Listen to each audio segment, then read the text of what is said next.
आप लोग का स्वागत है। आज का वीडियो स्पेशली जो लोग क्लैट दे रहे हैं इस साल उन लोग के लिए है, या फिर जो अगले साल देंगे उन लोग के लिए भी है। आज का वीडियो 7 वीक लॉ गुरु आपका स्वागत करता है। तो आज के वीडियो में मैं आपको बताने जाऊंगा law of contract for CLAT. आपको डिटेल में क्लैट के लिए नहीं पढ़ना है, जितना भी पढ़ना है मैं आपको इस वीडियो में फुल वीडियो बना रहा हूँ, इसमें आप पूरा देख लेना। अगले वीडियो में हम लोग क्वेश्चन कुछ सॉल्व करेंगे क्लैट के, जो प्रीवियस ईयर के क्वेश्चन पेपर में आया है क्वेश्चंस, वो सब हम लोग सॉल्व करेंगे नेक्स्ट वीडियो में। तो इस वीडियो में आप पूरी तरह कॉन्सेप्ट आप क्लियर कर लो। अगर आप नए हो इस वीडियो में तो आप प्लीज़ सब्सक्राइब कर दीजिए, ताकि आपको और भी, अभी फिलहाल क्लैट से रिलेटेड मैं वीडियो बना रहा हूँ तो आपको और भी क्लैट से रिलेटेड वीडियोज़ मिले। तो लेट्स स्टार्ट आवर क्लास।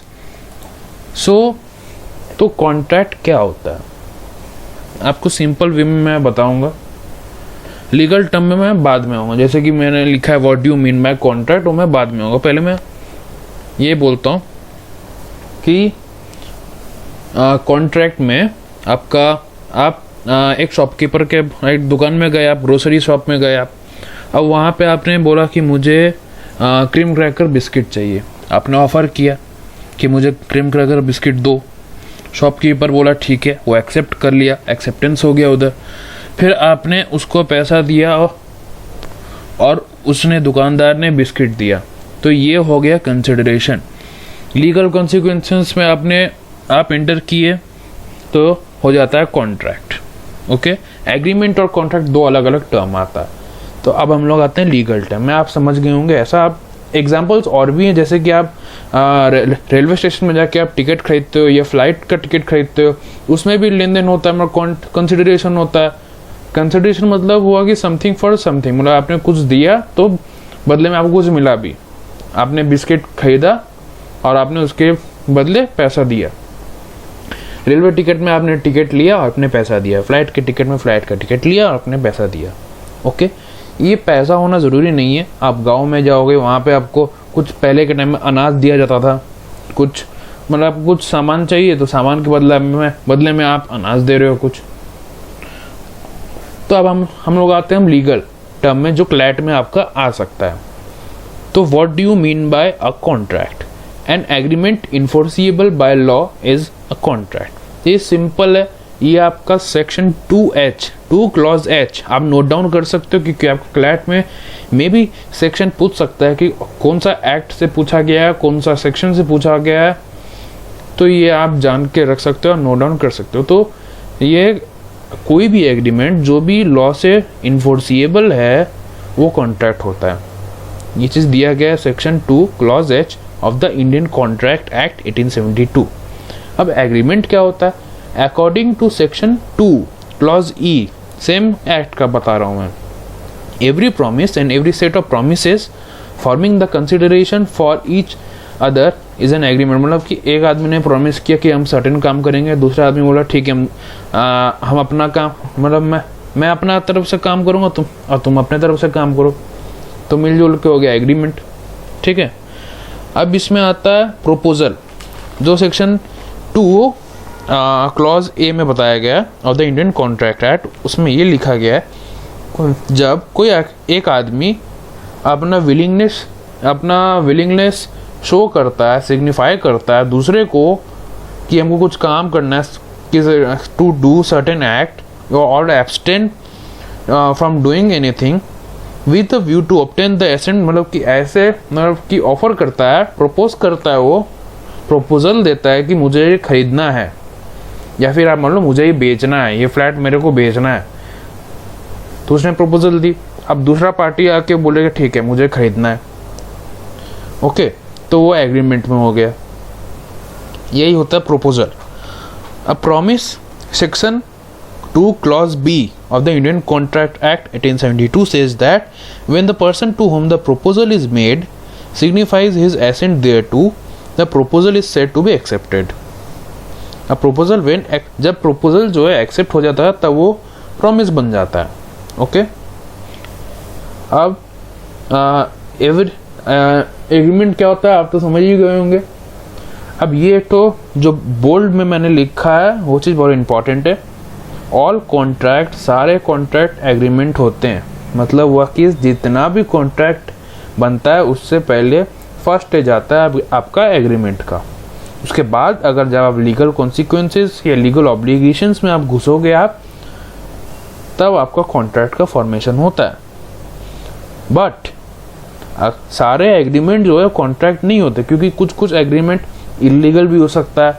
मतलब आप स्मगलिंग के लिए या फिर कुछ आप किसी को मर्डर करना चाहते हो तो उसके लिए आपने एग्रीमेंट किया किसी के साथ कि तुम उसको मार दो।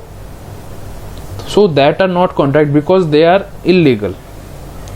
लीगलिटी ऑफ द ऑब्जेक्ट्स नहीं है वो, लीगल कॉन्सिक्वेंसेस में वो लोग इन्वॉल्व नहीं होते। ठीक है, अब कंसिडरेशन क्या होता है?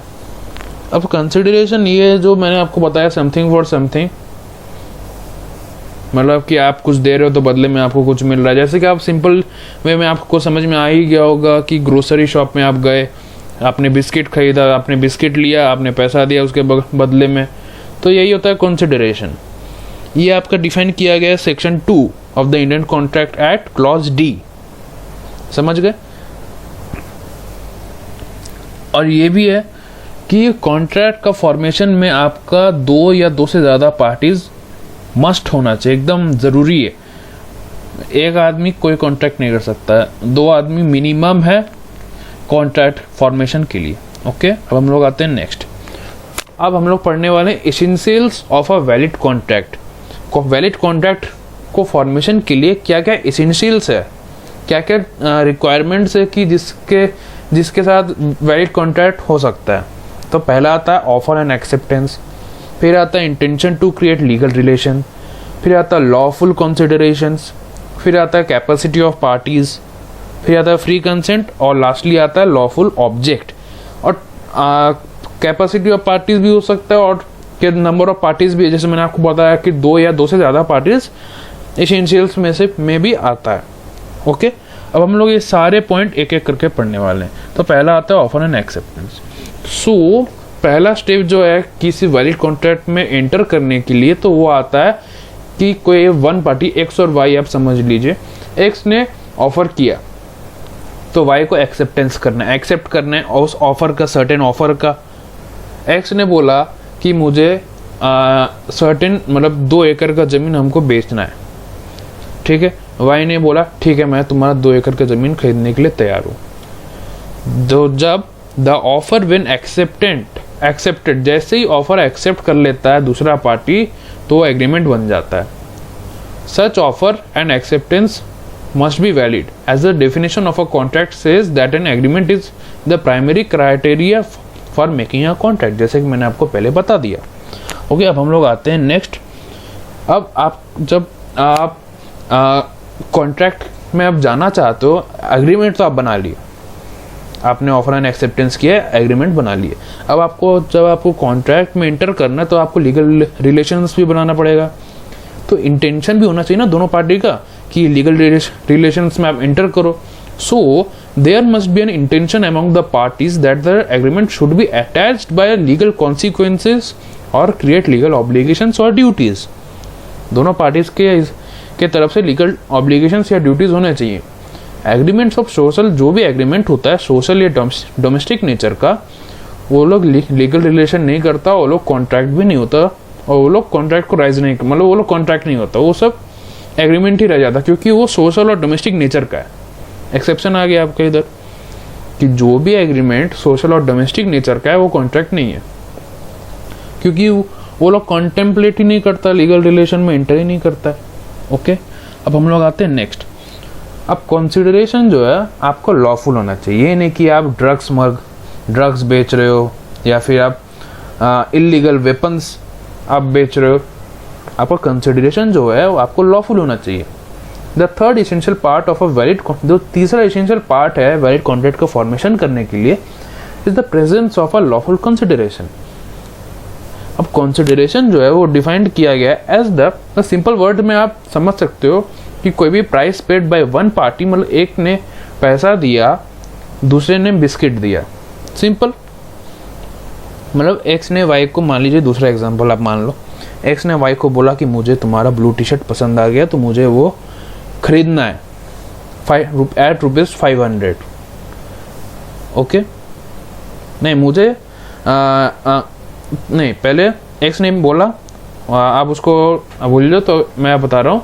एक्स ने बोला वाई को कि मुझे अपना ब्लू रंग का टी शर्ट बेचना है एट ₹500। ओके तो वाई बोलता है ठीक है मैं तुम खरीदने के लिए तैयार हूँ। तो वाई दे देता है एक्स को 500 और एक्स दे देता है अपना ब्लू टी शर्ट वाई को। तो ये हो गया कंसिडरेशन, लॉफुल कंसिडरेशन है।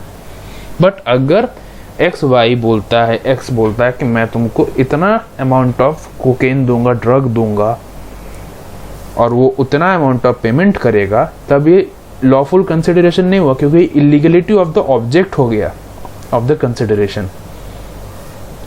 Okay so here consideration is defined as the price paid by one party for the promise of the other. An agreement is legally enforceable only when each of the parties to it gives something and gets something. इसका legal magazine आप important है, आप note down कर सकते हो, आपका CLAT में पूछा जा सकता है। कुओ प्रो कुओ, इसका मतलब आता है समथिंग फॉर समथिंग, आप नोट डाउन कर सकते हो आप, क्योंकि आपका क्लैट में मल्टीपल टाइम्स आपका पूछा जा चुका है। जब मैं क्लैट दिया था तब भी पूछा गया था ये क्वेश्चन, तो आप ये नोट डाउन कर सकते हो। अब सेक्शन वाइज अगर आप देख लो तो सेक्शन वाइज में दिया हुआ है, section 2 clause D of the Indian contract act 1872 में दिया गया है, when at the desire of the promisor. Promisor कौन होता है? जो प्रॉमिस करता है। और प्रोमिसी कौन होता है? मतलब प्रोमिसर मतलब एक्स, प्रोमिसी मतलब वाई, सेकंड पार्टी, और any other person has done और एब्सटेन मतलब करने वाला। इसमें आता है आपका ये जो पूरा पैराग्राफ लिखा हुआ है, कंसिडरेशन का जो डेफिनेशन है, जो सेक्शन 2 क्लॉज डी में डिफाइन किया गया है, ये आपका पूरा बताया जाता है।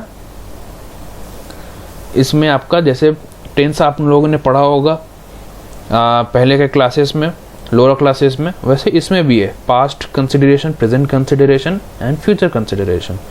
उतना नहीं पूछता है आपसे, जितना पूछता है उतना मैं आपको बता चुका हूँ। और हाँ, आपको इम्पॉर्टेंट बात एक और बताना था, जब मैं आपको कॉन्ट्रैक्ट पढ़ा रहा था, कॉन्ट्रैक्ट में एक और पार्ट आता है आपका सेक्शन 10 कि जिसमें लिखा हुआ है व्हाट एग्रीमेंट्स आर कॉन्ट्रैक्ट, जिसमें पूरा लिखा हुआ है जो भी आपको मैं एसेंशियल ऑफ कॉन्ट्रैक्ट जो एक्सप्लेन कर रहा हूँ पूरा आता है उसमें लिखा है section 10 of the Indian contract act 1872। ये बताता है ऑल एग्रीमेंट्स आर कॉन्ट्रैक्ट, सारा एग्रीमेंट कॉन्ट्रैक्ट होता है अगर if they are made by the free consent of the parties, अगर दोनों पार्टीज ने फ्रीली अपना कंसेंट दिया है। ये पहला पार्ट आता है। सेकेंड पॉइंट आता है अगर जो पार्टीज जो है कॉम्पिटेंट टू कॉन्ट्रैक्ट है कि नहीं, मतलब कैपेसिटी ऑफ पार्टीज, जो मैं आगे डिस्कस करूंगा। थर्ड आता है फॉर अ लॉफुल कंसिडरेशन, जो मैं अभी आपको बताया। फोर्थ आता है और with a lawful object. And last आता है and are not hereby expressly declared to be void. Okay ये मेरे को बताना था, ये मैं बता दिया। अब लोग वापस आ जाते हैं, लॉफुल कंसिडरेशन तो हो गया। अब हम लोग आते हैं कैपेसिटी ऑफ पार्टीज, जो मैंने अभी आपको बताया।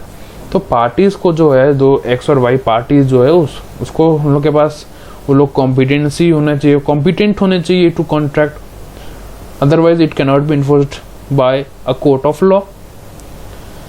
तो कॉम्पिटेंट होने के लिए मतलब किसी कॉन्ट्रैक्ट में एंटर करने के लिए कॉम्पिटेंसी या कैपेसिटी ऑफ पार्टीज का क्या एलिजिबिलिटी है, ये एलिजिबिलिटी जरा देखते हैं।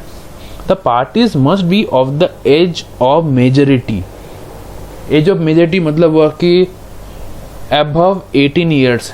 अगर आप बिलो 18 ईयर्स के हो तो माइनर आप कहलाओगे। और अब साउंड माइंड मतलब कि दिमाग साउंड माइंड के होना चाहिए आप, ये नहीं कि पागल हो आप, बस इंसेन हो, मैड हो आप, वो नहीं चलेगा। अगर वो हो then you cannot enter into a contract. Okay, और आप एज ऑफ मेजोरिटी होने चाहिए, मतलब अबव 18 ईयर्स।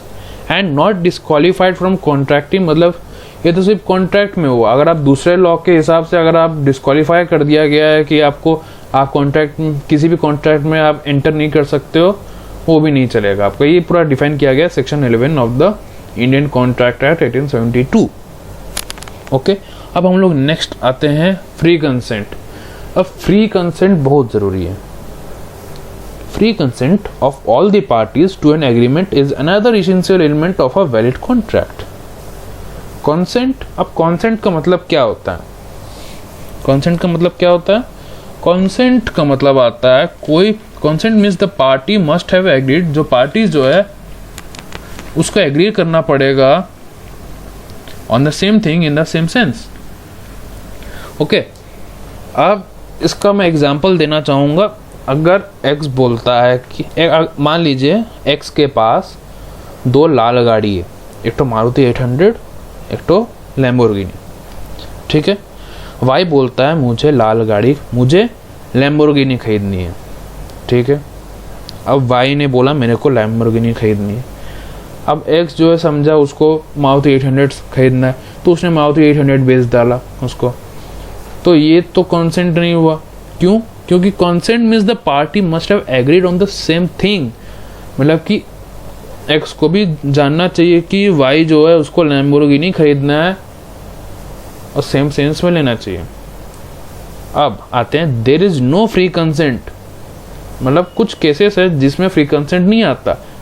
जब कौन सा केसेस है? If the agreement is induced by, जब एग्रीमेंट जो है वो इंड्यूस्ड होता है या फिर फोर्स्ड, या फिर एग्रीमेंट जो है किसी सर्टेन रीजन से आपको एंटर करवाया जाता है। कौन सा रीजन हो सकता है? पहला आता है कोर्शन आता है, जो आता है सेक्शन 15 में, फिर आता है undue influence section 16, fraud section 17, misrepresentation section 18 और मिस्टेक होता है, mistake of law, mistake of fact, वो मैं बाद में आऊँगा। अब सेक्शन, फिर ये सब आपको नोट डाउन करना, आप नोट डाउन कर सकते हो। सेक्शन आपसे पूछा जा सकता है, मे बी आप, जब मैं नेक्स्ट क्लास में डिस्कस करूँगा तो आपको ये सारा कॉन्सेप्ट आपको पूरा एकदम आपको समझने में मदद करेगा, हेल्प करेगा। It will help you in solving those problems. और अगर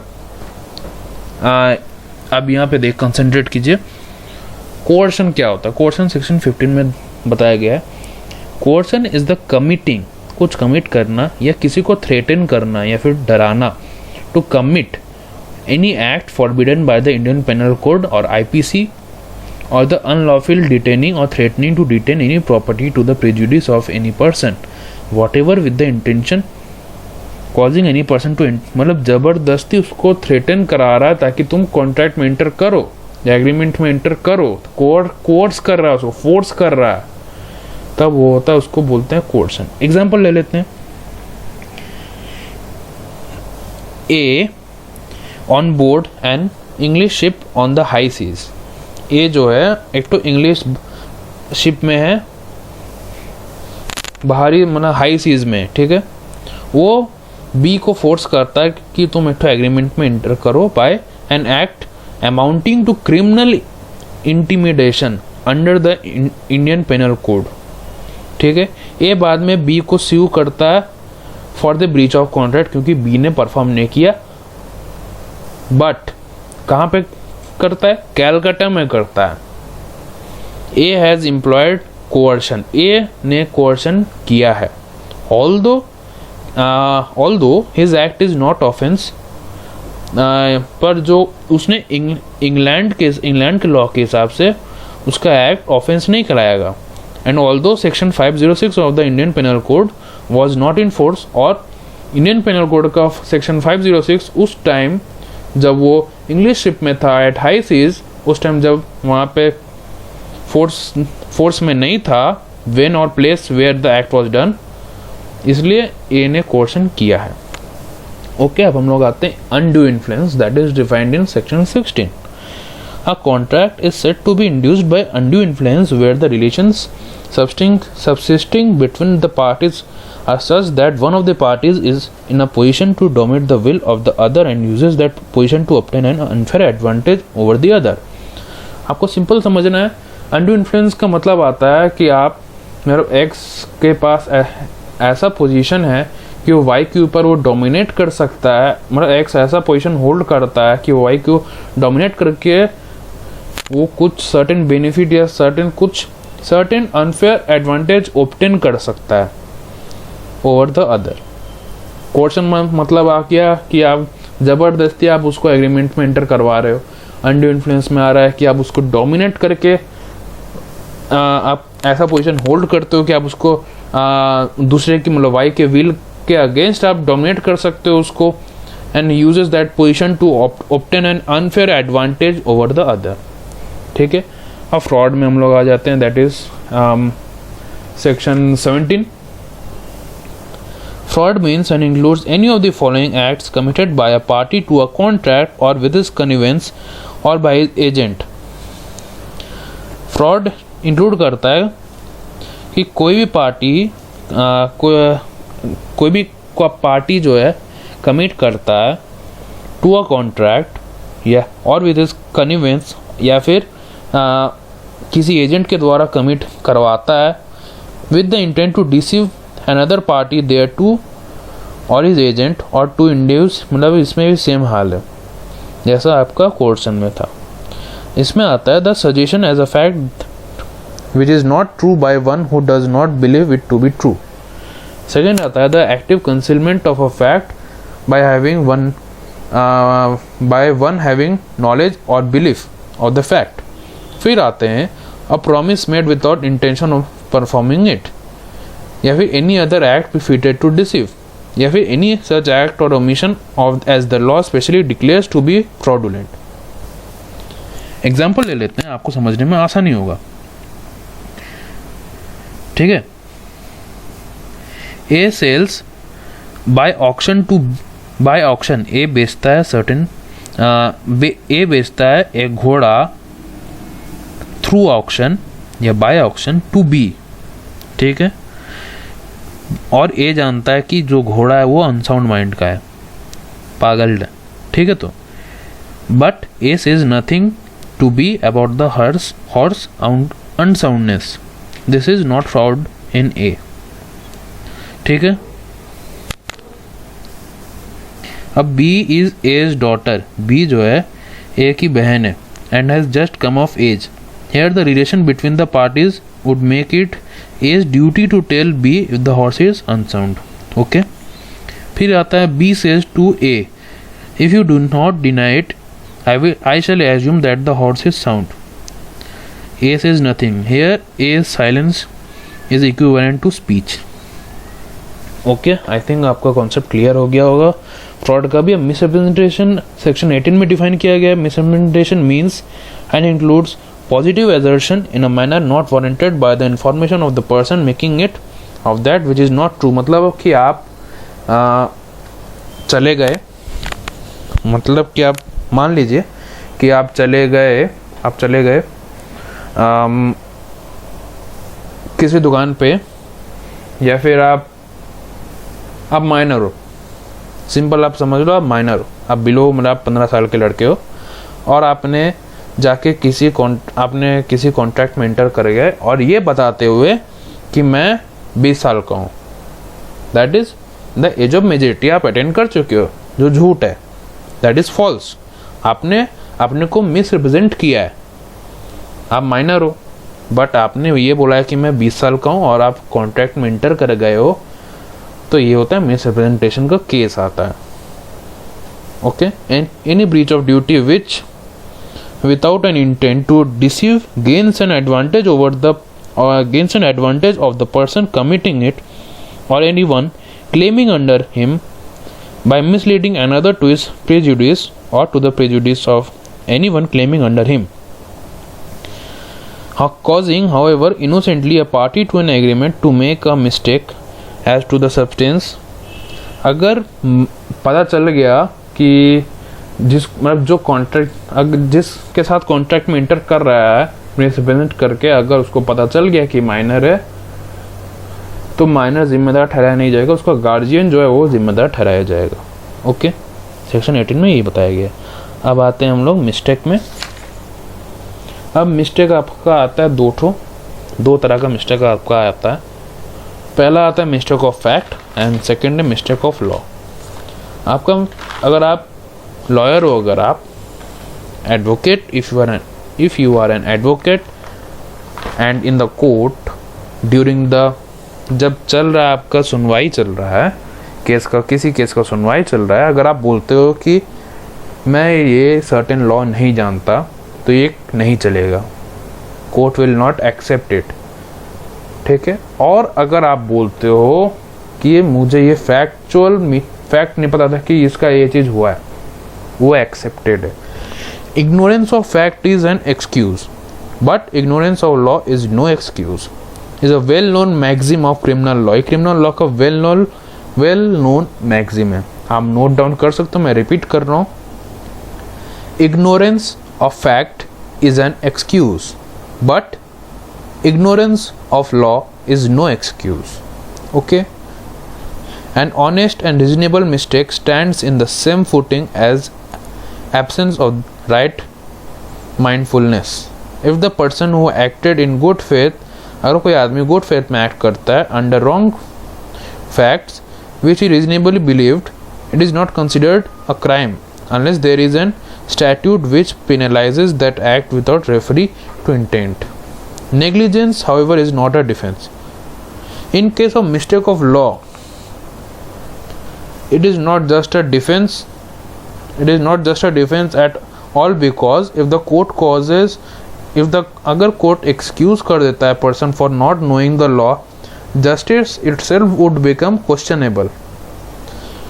In this case, the base of law, which is to prevent a crime, would cease to exist because a crime has been committed with the intention of committing. Just because the offender did not know about the punishment doesn't change the situation in hand. However, conclusion ये आता है कि mistake of law जो है वो must also be excusable in certain conditions where it cannot be expected from people to know the ever-growing laws of the land. A good example would be of the people living in the remote areas of the country. आई आपका concept clear हो गया होगा free consent का पूरा जो भी मैंने आपको बताया।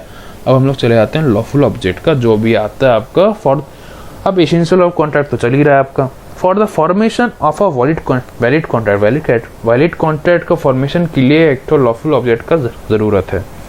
It is also necessary that the parties to an agreement must agree on for a lawful object. ये नहीं कि आप ड्रग्स स्मगल करना चाह रहे हो, बंदूक की हेराफेरी करना चाह रहे हो, आप ब्लैक मनी हो, anything. The object for which the agreement has been entered into must not be, मतलब कोई फ्रॉड, चोरी की गाड़ी आप बेचना चाह रहे हो, वैसा नहीं चलेगा। फ्रॉडुलेंट नहीं होना चाहिए या फिर इलीगल नहीं होना चाहिए in the eyes of law, या फिर इमोर्टल नहीं होना चाहिए, या फिर किसी पे दूसरे पे इंजुरी हो वैसा भी नहीं होना चाहिए, फिर जैसे कि लिखा और imply injury to the person और प्रॉपर्टी ऑफ अनदर। ओके, तो अब हम लोग आते हैं टाइप्स ऑफ ऑफर में। ओके, अब टाइप्स ऑफ ऑफर जो है आपका 4 तरह का ऑफर आपका आता है, जो आपका मेन इम्पॉर्टेंट है, जो आपको जानना चाहिए। पहला आता है जनरल एंड स्पेसिफिक ऑफर। अब जनरल ऑफर क्या होता है, आप होर्डिंग पे लगा देते हो, एडवर्टीजमेंट दे देते हो कि सेल आ रहा है, या फिर आप समझ लो where an offer is made to the whole world. आपने पूरा, मतलब आपने सर्टेन एरिया में एक होर्डिंग लगवा दिया ऑफर का। Acceptance of the offer and performance of the condition will be sufficient for making it an enforceable contract. Section 8 में लिखा गया performance of the condition of a proposal or the acceptance of any consideration of a reciprocal promise which may be offered with a proposal is an acceptance of the proposal. Okay. तो general offer यही होता है कि आप पूरे दुनिया को आप ऑफर कर रहे हो, जनरली आप ऑफर कर रहे हो कि जिसको आना है आप, मतलब कि आप सर्टेन क्रीम का एडवर्टीजमेंट कर रहे हो, ठीक है, या आपने पूरी दुनिया को दिखा रहे हो, ठीक है। अब ये आप पर्टिकुलर पर्सन के साथ आपने कॉन्ट्रैक्ट नहीं किया है, पर्टिकुलर पर्सन को आपने ऑफर नहीं किया, स्पेसिफिक पर्सन को आपने ऑफर नहीं किया है, आपने पूरा वो दुनिया को किया है। तो कोई एक आदमी आके स्यू नहीं कर सकता, मेजॉरिटी लोग आके बोले तो हो सकता है मे बी। अब स्पेसिफिक ऑफर जो होता है वो होता है कि आपने किसी स्पेसिफिक एक्स ने वाई के साथ ही किया है, ना कि एक्स ने ABC के साथ किया, ABC सर्टेन कंपनी है उसके साथ किया, एक्स ने वाई के साथ ही किया है, मतलब एक्स ने वाई के साथ वाई को ही ऑफर किया है, वो आता है जनरल एंड स्पेसिफिक ऑफर।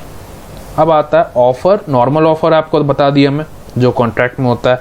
पता है इनविटेशन टू ऑफर, जो आपको, आप मान लीजिए आप रेस्टोरेंट में जाते हो खाने के लिए, ठीक है, लंच हो डिनर हो कभी भी हो, वहाँ पे आपका दिया रहता है मेनू कार्ड, आप जब भी खोलते होगे, जो भी आपका जो भी मील्स रहता है, आइटम्स रहता है, फूड रहता है, जो भी आपका रहता है खाने का आइटम्स रहता है, वो आप, तो वो लोग इनवाइट करता है कि आप सामने से ऑफर करो कि मेरे लिए ये दो, मुझे ये दो। वो मतलब जो रेस्टोरेंट का जो ओनर है, स्टाफ है, वो लोग आपको सामने से इनवाइट करेगा कि तुम हमको ऑफर करो कि आपको क्या खाना है। ओके, अब हम लोग आते हैं standard offer, that is tender. A tender is not an offer after yes, जब इसका एक्सेप्टेंस हो जाता है, it sometimes becomes what is known as a standing offer or continuing offer. A contract takes only after the order is placed. Okay. अब counter offer ये होता है कि आपने एक्स ने बोला वाई को कि मैं ये plot of land, certain plot of land तुमको बेचना चाहता हूँ 2 लाख रुपया में। ओके, तो वाई एक्सेप्ट नहीं करता, एक्सेप्ट कर लेगा तो वो एग्रीमेंट हो जाएगा, वो एक्सेप्ट नहीं करता। वाई एक्स ने ऑफर कर दिया, उसने अपना ऑफर कर दिया, अब वाई ने उसको काउंटर अटैक करके काउंटर ऑफर किया उसको कि नहीं, मैं 2 लाख का, मैं वही प्लॉट 1 लाख में खरीदना चाहूँगा। ठीक है, वो चलेगा कि नहीं, वो होता है आपका काउंटर ऑफर। आई होप कि आपका केस लॉज, आपको अगर आपको जानना ज़्यादा इंपॉर्टेंट है नहीं, तभी मैं आपको बता दे रहा हूँ। केस लॉ को आप नाम समझ लो, जनरल एंड स्पेसिफिक ऑफर का केस लॉ था Carlill, CARLILL, Carlill versus Carbolic Smoke Ball Co dot. Okay, Carbolic Smoke Ball धुआं वाला ball, Smoke Ball Co dot. ठीक है, अब हम लोग आते हैं offer and invitation to offer. इसमें केस लॉ आपका दिया हुआ है, इंग्लिश केस है Harvey versus Facey, FACIE। Okay, Harvey versus Facey. Standing offer मतलब टेंडर, उसमें आप केस लॉ समझ ले लो, Bengal Co limited versus Homi Wadia and Co, Homi HOMEE, Wadia WADIA and Co dot. Okay, tender का मतलब आपका काउंटर ऑफर का उतना ज़्यादा नहीं है, और जो प्रपोजल, जो आप रिवोकेशन भी आप कर सकते हो। ओके, अब रिवोकेशन क्या होता है कि आपने मतलब एक्स और वाई जो है, एक्स जो है ए पार्ट पे रहता है, वाई बी पार्ट पे रहता है। ठीक है, मतलब आप समझ लो एक्स जो है वो कोलकाता में रहता है, वाई जो है मुंबई में रहता है। ओके, अब एक्स को एक्स ने ऑफर किया कि उसने प्रपोजल दिया अपना कि मुझे अपना बंगला बेचना है। ओके, अपना बंगलो बेचना है, और उसने ये प्रपोजल दिया थ्रू लेटर, मान लीजिए थ्रू लेटर दिया, आप सपोज करना आपको सिर्फ थ्रू लेटर उसने बाय पोस्ट उसने भेजा, और वाई को, और रिवोकेशन का यहाँ पे रोल ये आता है कि अगर मान लीजिए एक्स को वापस दिमाग में आया कि नहीं, मुझे नहीं बेचना चाहिए अपना bungalow, then he have to, then X को क्या करना होगा रोकने के लिए, वो जो उसने पोस्ट भेजा है, तो वो तो प्रपोजल ऑफर है, प्रपोजल लेटर उसके पास जा रहा है वाई के पास, तो उसको रिवोकेशन का जो लेटर है उसको प्रपोजल के ऑफर से पहले उसको पहुंचाना पड़ेगा वाई के पास। वो किसी भी तरह हो सकता है, बट अगर प्रपोजल का लेटर वाई के पास पहुंच गया और वाई ने पढ़ लिया तब एक्सेप्टेंस मान लिया जाएगा। बट अगर प्रपोजल के ऑफर से पहले अगर रिवोकेशन का लेटर पहुंच जाता है और वाई ने पढ़ लिया तो वो कॉन्ट्रैक्ट नहीं होगा, तब वो एग्रीमेंट रिवोक हो गया। कम्युनिकेशन और रिवोकेशन कंप्लीट हो जाता है। आई एम रिपीटिंग, अगर आपको समझ में ना आए तो हम नोट डाउन कर लो। अगर आपका प्रपोजल का ऑफर जो है वाई के पास पहुंच गया बिफोर रिवोकेशन का ऑफर, रिवोकेशन का लेटर, तब एक्सेप्टेंस हो जाता है, वाई की तरफ से एक्सेप्टेंस कहा जाता है, तब वो रिवोक नहीं कर सकता। एक्स जो है रिवोक नहीं कर सकता, उसको अपना घर बेचना ही पड़ेगा, मतलब बंगलो बेचना ही पड़ेगा। बट अगर रिवोकेशन का जो लेटर है प्रपोजल के लेटर से पहले पहुंचता है वाई के पास और वाई पढ़ लेता है, then the offer is revoked, proposal is revoked and communication of revocation is complete, और एक्स को अपना बंगलो बेचने को कोई जरूरत पड़ेगा ही नहीं। ओके, अब हम लोग आते हैं, बहुत इंपॉर्टेंट पार्ट है ये, कंसिडरेशन में आता है मेनली आपका ये theory of privity of contract. ये भी क्लैट में आपका पूछ सकता है। क्लैट में आपका सारा एमसीक्यू रहता है तो आपको ज़्यादा ऑप्शंस दिया, मतलब क्लैट का जो आपका लीगल पोर्शंस जो रहेगा आपका, वो आपका बहुत मोटा मोटा, जैसे आपका इंग्लिश कॉम्प्रिहेंशन रहता है तो वैसा रहेगा आपका। तो कॉम्प्रिहेंशन दे देगा आपको, उससे समझ के आपको एमसीक्यू क्वेश्चंस दे देगा, तो आपको सॉल्व करना है। तो ये जितना भी मैं पढ़ा रहा हूँ इससे आपका पूरा कंसेप्ट क्लियर हो जाना चाहिए, आई होप सो। अगर नहीं होता है तो आप कमेंट सेक्शन में आप कोई भी डाउट अगर आता है तो आप पूछ सकते हो। और अगर आपको डिटेल में जानना है कि लॉ, कॉन्ट्रैक्ट लॉ का लेक्चर अगर आप BLLB कोर्स अगर आप आगे जाके परस्यू करना चाह रहे हो या फिर LLB का कोर्स आप परस्यू करना चाह रहे हो, तो उसके लिए लॉ ऑफ कॉन्ट्रैक्ट का और लॉ ऑफ कॉन्ट्रैक्ट का लेक्चर्स ऑलरेडी मेरे पास है, वो मैं आई बटन में दे दूंगा। आप वहाँ जाके आप आराम से पूरा डिटेल में आप देख सकते हो। फुल वीडियो है, सारे टॉपिक्स उसमें कवर करते हैं, बेलमेंट हो, एजेंसी हो, जितना भी है। बट अभी क्लैट में फोकस करना है, इसलिए हम जितना क्लैट में आएगा उतना ही बता रहा हूँ। अगले वीडियो में मैं आपको इतना बता दूंगा कि अगले वीडियो में क्वेश्चन सॉल्व हम लोग करने वाले हैं। ओके, इस वीडियो में आप सब कुछ देख लो, सारा कॉन्सेप्ट आपको क्लियर हो जाएगा। तो अभी हम लोग आते हैं theory of privity of contract. अब ये क्या होता है, अब meaning by Anson's law of contract. अब एंसन जो है उसने ये बताया, the inability of one who is not, the inability of one जिसके पास, someone who is not able is not a party to the contract to acquire rights under it follows from the view which our law has adopted as to the operation of the contract generally. It has no particular connection with the doctrine of consideration. आपका simple मतलब आता है जो मैंने second line में लिखा है, one is that only person who is a party to a contract can sue on it. X और वाई ने कॉन्ट्रैक्ट में एंटर किया, ठीक है, तो एक्स वाई को स्यू कर सकता है, और एक्स के पास राइट है और वाई के पास भी राइट है कि वो एक दूसरे को स्यू कर सकता है अगर उन लोगों को स्यू करना है। तो कोई तीसरा आदमी जेड आके एक्स को या वाई को स्यू कर रहा है, वो पॉसिबल नहीं है। Theory of privity of contract में यही बताया गया है कि कोई भी थर्ड पार्टी सर्टेन कॉन्ट्रैक्ट में जो एंटर किया दो पार्टीज, उसमें बीच में घुस के किसी एक आदमी को स्यू कर रहा है, वो नहीं कर सकता है। He has no right to do that. अब हम लोग केस लॉ में आते हैं। इन बेसविक वर्सेस बेसविक, आप स्पेलिंग लिख सकते हो BESWICK वर्सेस सेम बेसविक। इसमें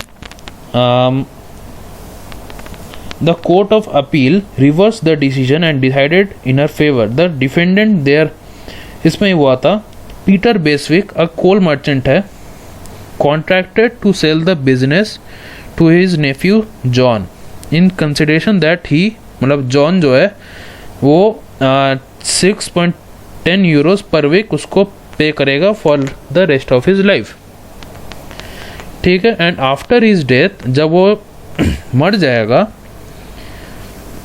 तब एनुअली उसको देन एन एन्यूटी ऑफ €5 पर वीक टू हिज वाइफ उसको देना पड़ेगा। ठीक है, तो मतलब पीटर बेसविक ने कॉन्ट्रैक्ट किया अपने नेफ्यू जॉन के साथ कि जॉन को 6.10 यूरोज पर वीक उसको पीटर बेसविक को पेमेंट करते रहना पड़ेगा, और वो कोल मर्चेंट तो कोल सप्लाई करेगा। ठीक है, तो जॉन को जो है उसको 6.10 यूरोज पर वीक उसको रेस्ट ऑफ द लाइफ देना पड़ेगा, और उसके मरने के बाद उसके वाइफ को देना पड़ेगा €5 पर वीक। तो जॉन ने paid the sum agreed to Peter Beswick until he died. जैसे ही पीटर बेसविक का डेथ होता है, जॉन पेड €5 टू वीडो, मतलब उसकी वाइफ को दिया, एंड देयरफॉर एक सब ने पहले तो after his death John paid €5 to Peter's widow, एक सप्ताह दिया, उसके बाद रिफ्यूज कर दिया कि हम नहीं देंगे। तो जो वीडो है उसने brought an action to recover the arrear of the annuitant paid for specific performance of the contract in her personal capacity as well as administration of Peter's estate। उसका जो अपील था वो डिसमिस कर दिया गया था by the trial court, but the court of appeal, जो court of appeal था उसने रिवर्स किया डिसीजन को और उसके फेवर में डिसाइड किया। The defendant thereupon appealed to the House of Lords, who dismissed the appeal, upholding the decision of the Court of Appeals। Okay, तो आपका अब आ गया doctrine of privity of contract. Same चीज़ है, the common law doctrine of privity of contract is applicable in India also. ठीक है, इसमें भी केस लॉ है। And Jamuna Das versus Ram Avatar, Jamuna Das versus Ram Avatar, a purchaser of property contracted with the seller to pay off the mortgage debt. In an action brought by the mortgagee against the purchaser to recover the mortgage debt, it was held by the Privy Council that he was not entitled to force the contract so as to compel the purchaser to pay off the debt because he was not a party to the contract। Same आपका meaning आता है theory of privity of contract समझ लो, या doctrine of privity of contract समझ लो, आपका same चीज आएगा कि कोई थर्ड पर्सन आके एक्स और वाई के बीच, मतलब एक्स और वाई कॉन्ट्रैक्ट किया है तो सिर्फ एक्स एंड वाई के पास ही राइट है कि वो एक दूसरे को के ऊपर स्यू कर सकता है। कोई थर्ड पार्टी मतलब जेड आके ईदर ऑफ देम किसी को स्यू नहीं कर सकता, he has no right to do that. Okay, अब हम लोग आते हैं इसका एक्सेप्शंस में। Trust or charge. A well-recognized exception to the doctrine of privity of contract is that of a trust or charge created in some property in favor of third person। Third person के favour में अगर आप trust, अगर भरोसा करके करते हो, charge करते हो, कुछ कॉन्ट्रैक्ट करते हो, कुछ create in sum property in favour of third person, तब वो स्यू कर सकता है। ठीक है, हम नेक्स्ट आते हैं partition of Hindu family, marriage settlement, arrangement, etc. The courts in India have applied the same principle regarding the maintenance of a female member of Hindu family on the partition of joint family property among the female members. If on the partition of joint family property, जब partition होगा joint family का, the property among the male members, a provision is made for the marriage expenses of a female member, and then such a female member can sue to agree to agreement। अब आता है covenants attached or running with the land। A person buying the land is bound by covenants और agreement। जो person जो है, कोई भी एक आदमी है, कोई लैंड खरीद रहा है, वो बाउंडेड है बाय, किससे बाउंड है? By agreement affecting the land although he may not be a party to the said covenant or agreement। ये सब एक्सेप्शंस आता है। और आता है आपका दो टॉपिक आपको और बचता है, that are void agreement and voidable contract का डिफरेंस। अगर आपको लिखना है ये चीज़ तो आप कॉलम बना सकते हो आप okay, void agreement and voidable contract का। तो एक साइड आप लिख लो वॉइड एग्रीमेंट, सेकेंड साइड आप लिख लो वॉइडेबल कॉन्ट्रैक्ट। तो वॉइड एग्रीमेंट क्या होता है? वॉइड एग्रीमेंट होता है agreement, a void agreement is not enforceable by law. Void एब इनिशियो इसमें आएगा, लीगल मैगजिम में आपका आ सकता है वॉइड एब इनिशियो, ये भी आपका लीगल इंपॉर्टेंट लीगल मैगजिम है और कॉमन है, वेरी कॉमन। इसका आता है वॉइड एब इनिशियो का मतलब होता है illegal from the very beginning. मतलब वॉइड एब इनिशियो मतलब होता है फ्रॉम द वेरी बिगनिंग, और वॉइड का मतलब होता है इलीगल। ठीक है, फिर आता है पहला पॉइंट वॉइड एग्रीमेंट के अंदर आता है, अ void agreement is not enforceable by law. Voidable contract में आता है voidable contract is enforceable by law until it is rejected। Second point void agreement में आता है, a void agreement is not void ab initio and its defects cannot be removed। उसका defect जो है उसको रिमूव नहीं किया जा सकता। अब voidable कॉन्ट्रैक्ट जो है, voidable contract is not void ab initio। ये void एग्रीमेंट जो है वो void ab initio होगा, वो मिस्टेक है। A void agreement is void ab initio and its defect cannot be removed। और ये पहला पॉइंट जो मैं बताया था void agreement is not enforceable by law, सही है। सेकेंड पॉइंट voidable contract का आता है, voidable contract is not void ab initio and its defects can be removed। Third point आता है void agreement में, in a void agreement a third party who buys goods in good faith and for consideration does not acquire any rights। voidable contract में, in a voidable contract a third party who buys goods in good faith and for consideration acquires rights before the contract is rejected। ठीक है, अब मैं आपको सिर्फ 4 point बताने जा रहा हूँ, उसी से आप समझ लेना। अगर आपको कुछ डाउट आता है, अगर आपको और पॉइंट चाहिए तो आप कमेंट सेक्शन में बता दीजिए। ठीक है, और लास्ट पॉइंट आपका ये आता है, void एग्रीमेंट के अंदर it can never become a valid contract on the expiry of reasonable time. और उसका आता है voidable एग्रीमेंट का, it may become a valid contract if the agree party does not rejected within a reasonable time. Okay, अब ऐसे ही table आप undue influence and coercion के लिए भी आप बना लो। ठीक है, तो अब अनडू इन्फ्लुएंस में आपको इसमें भी मैं आपको 4 पॉइंट बताऊंगा, और आपको ज़्यादा जानना है, डिटेल में जानना है तो आप कमेंट सेक्शन में बता दो, मैं आपको बता दूंगा। ओके, तो अनडू इन्फ्लुएंस का पहला आप लिख लो। अनडू इन्फ्लुएंस सिंपल सा डिफाइन किया गया है सेक्शन 16 में, जैसे कि आपको याद ही होगा अगर आप पूरा अटेंटिव रहे हो पूरा वीडियो में। और कोर्शन जो है सेक्शन 15 में डिफाइन किया गया of the Indian contract at 1872। Undue influence means inducing a person to enter into an agreement by moral or mental threat। Coercion means compelling a person to enter into a contract by committing or threatening to commit an unlawful act। Undue influence is a moral or mental threat। Coercion involves doing or threatening to do an illegal act। और lastly आता है, in case of undue influence ordinarily there is no penal action, only the agreement will be voidable। ठीक है, और in case of coercion not only the agreement is voidable but also the party may be punished।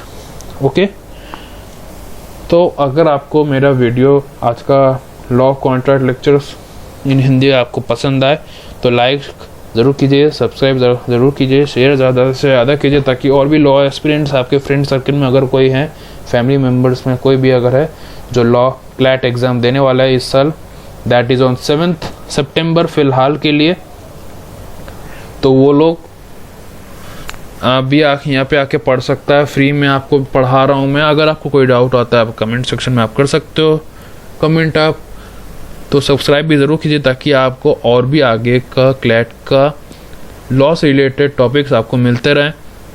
ठीक है, और अगर आपको detail में कुछ जानना है अगर लॉ से रिलेटेड, तो मैं आई बटन में पहले मैं बता चुका हूँ लॉ ऑफ कॉन्ट्रैक्ट, आपको मैं आई बटन में दे दूँगा, आप वहाँ पे जाके देख सकते हो। ओके, तो मैं आज का वीडियो मैं यहीं पर एंड करता हूँ। आप लोग सेफ रहिए, stay safe, stay at home. Thank you.